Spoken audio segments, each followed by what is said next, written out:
ആരാണോ അന്ന് ഇതിനു വേണ്ടി എന്നോട് സംസാരിച്ചത്, മത്സരിക്കണമെന്ന് പറഞ്ഞത്, അത്തരം ആളുകൾ തന്നെയാണ് ഡൽഹിയിൽ വന്ന് എം പിമാർ മത്സരിക്കാൻ പാടില്ല എന്ന് വാശി പിടിച്ചത്. ഈ പ്രധാനപ്പെട്ട കാര്യങ്ങളിൽ KC വേണുഗോപാലിന്റെ അടക്കം പേരുകൾ ചർച്ചയിലേക്ക് വന്നിട്ടുണ്ട്. നേരത്തെ എം പിമാർ മത്സരിക്കേണ്ടതില്ലെന്ന തീരുമാനം ഹൈക്കമാൻഡ് എടുത്തിരുന്നു.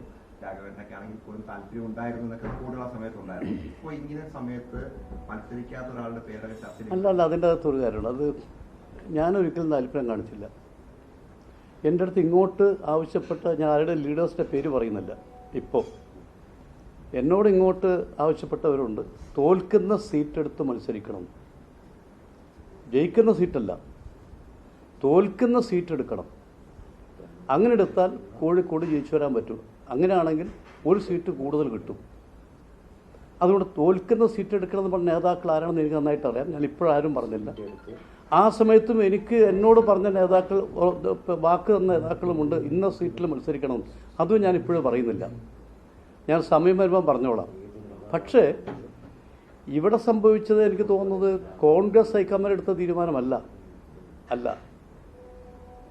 ആരാണോ അന്ന് ഇതിനു വേണ്ടി എന്നോട് സംസാരിച്ചത്, മത്സരിക്കണമെന്ന് പറഞ്ഞത്, അത്തരം ആളുകൾ തന്നെയാണ് ഡൽഹിയിൽ വന്ന് എം പിമാർ മത്സരിക്കാൻ പാടില്ല എന്ന് വാശി പിടിച്ചത്.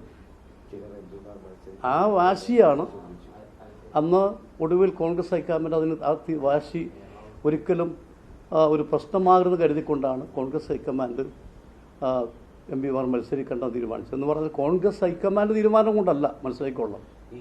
കേരളത്തിലുള്ള കോൺഗ്രസിലെ ചില ലീഡേഴ്സ് അവർ അന്ന് വാശി പിടിച്ചുകൊണ്ടാണ്. അവരുടെ ദുർവാശിയാണ് സത്യം പറഞ്ഞാൽ. അങ്ങനെ പറഞ്ഞ ആളുകൾ ലക്ഷ്യമുണ്ടായത്. കാരണം താങ്കളോട് മത്സരിക്കണമെന്ന് പറയുന്നു, അതേ ആളുകൾ തന്നെ ഇവിടെ വന്ന് എം പിമാർ മത്സരിക്കേണ്ടതില്ല നിലപാട് സ്വീകരിക്കുന്നു. അതിന് മറ്റെന്തെങ്കിലും ലക്ഷ്യങ്ങൾ? അതെനിക്കറിയാം. പക്ഷെ ഞാൻ പറഞ്ഞു വരുന്നത്, ഞാൻ അങ്ങോട്ട് ആവശ്യപ്പെട്ട കാര്യമല്ല. എന്നോട് ഇങ്ങോട്ട് ആവശ്യപ്പെട്ട ആരൊക്കെയാണ് സമയം വരുമ്പോൾ ഞാൻ പറയാം. അതിനോട് പറഞ്ഞു തോൽക്കുന്ന സീറ്റ് എടുക്കണമെന്നാണ്. ഇത് 10-46 വർഷമായി തോൽക്കുന്ന സീറ്റുകളുണ്ട്. ആ സീറ്റ് എടുത്താൽ ജയിക്കും. അങ്ങനെയാണെങ്കിൽ ഒരു സീറ്റ് കൂടുതൽ കിട്ടും ഗവൺമെൻറ് ഉണ്ടാക്കാൻ എന്നർത്ഥത്തിൽ, നല്ല അർത്ഥത്തിലാണോ പറഞ്ഞത്. അപ്പോൾ അത്തരം അതിൽപ്പെട്ട ചിലർ ഇവിടെ വന്ന് നടത്തിയിട്ടുള്ള, അല്ലെങ്കിൽ എം പിമാർ മത്സരിക്കേണ്ടതില്ല എന്ന വാശി പിടിച്ചതേ മനസ്സിലാക്കുന്നു. ആ വാശി പിടിച്ചതിൻ്റെ അടിസ്ഥാനത്തിൽ തർക്കം ഒഴിവാക്കാൻ വേണ്ടി കോൺഗ്രസ് ഹൈക്കമാൻഡ് ഇടപെട്ടൊടുവിൽ എന്നാൽ മത്സരിക്കേണ്ട, അങ്ങനെയാണ് തീരുമാനം വന്നത്. എന്തുകൊണ്ടാണ് വാശി പിടിച്ചത്? എനിക്കറിയാം. എനിക്കതിൻ്റെ അന്തർനാടകം എനിക്കറിയില്ല.